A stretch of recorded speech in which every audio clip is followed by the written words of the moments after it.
This is Ben Hohman, Props Director at the Utah Shakespeare Festival, and today we're going to talk a little bit about some of the props from Intimate Apparel and how we got to having them for the show. To start with, we're going to talk a little bit about some of the furniture. So the idea was to keep all the furniture super plain and very uninteresting, all sort of in a gray world, so that the costumes and the other fabric pieces would really pop in the show.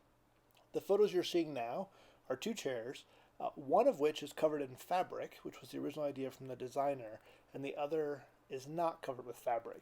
Now, from 3 feet away, it's really hard to tell. If you get closer, you might be able to tell a little bit. We're going to zoom in some more, and hopefully by now you can probably see that the chair on the left is actually the chair that we covered in fabric. It was really hard to keep it clean and smooth, which is what the designer really wanted. We suggested possibly doing strips of fabric and wrapping it in a different style, or bunching the fabric in several different ways, but they decided to not go that direction. So they wanted to go with just a plain flat fabric. After much discussion with the director and the designer, once we saw it on stage, we ended up cutting the fabric covering on all of the furniture and just left it as painted gray.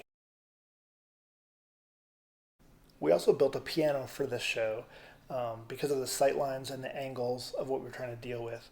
We built a low spinet piano. We also we modified this desk and also built the bed from scratch. The bed does several interesting things as well.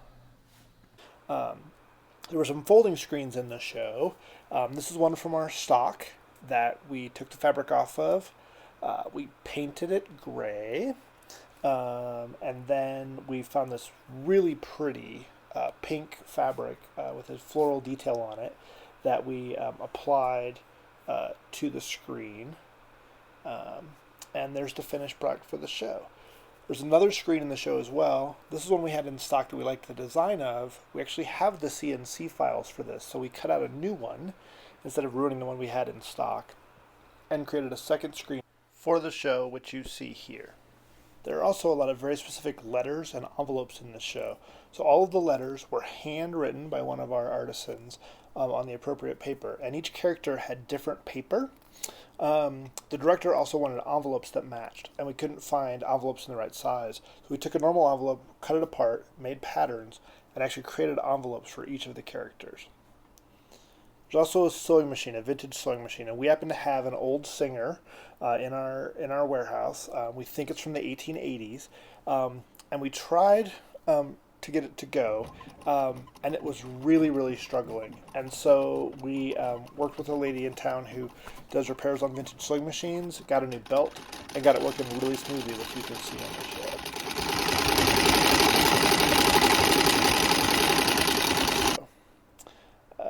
The Crazy Quilt is kind of one of the big props in the show.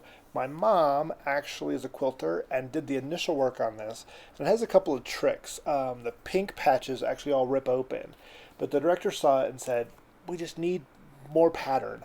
So we sewed on additional pieces of fabric, additional pieces of fabric, additional pieces of fabric. Once we got to the point where we felt we had enough fabric, we started adding trims and hand sewing and stitching on all the lines. We got a lot of people toward the end all working on the quilt, and it turned out pretty good, and looks like she made it over a long period of time. So you should totally check that out, and come see Intimate Apparel and all of our other 2021 offerings. More information is available at our website.